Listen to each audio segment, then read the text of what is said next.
Hello, hello lovely people! Hapunan na naman! Ano ang inyong nilutong ulam? For today's ulam ay nagluto ako ng special recipe ng pork binagoongan. Bakit ba ito special? Dahil hindi ako naglagay ng sugar. Sa halip, naglagay ako ng pineapple juice, pineapple chunks, at mushroom. Katulad lang din ng pagluluto ng pork binagoongan, magigisa ka ng bawang, sibuyas, kamatis. Yung kamatis nga pala dito ay napakasarap para ka kumakain ng apple sa tamis ng lasa. So, dalawa lang nga inilagay ko dahil baka naman sumobra ng tamis. Tapos, niluto ko rin itong mushroom.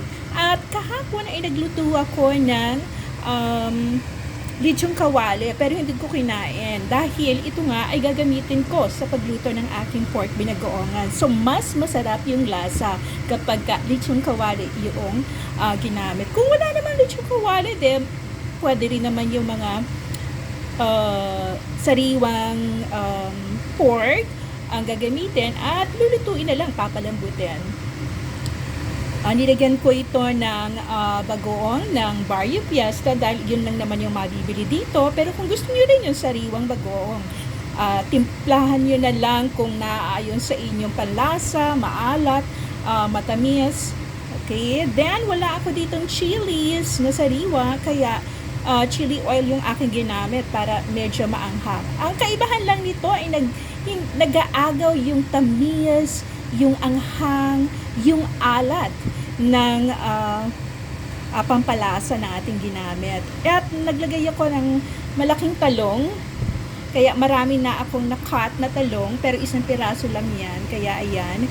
And then, sa halip na sugar nga, ay nilagyan ko ng pineapple juice. Kaya manamis-namis, na maalat-alat, na maanghang-anghang. Kaya balansing-balansi lang yung lasa. So, ayan na yung aking pork binagoongan. Naku, mapapadami tayo dito ng kain. Ayan. Try nyo rin ito.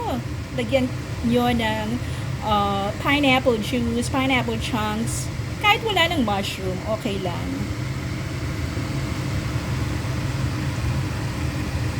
Tara, kain tayo!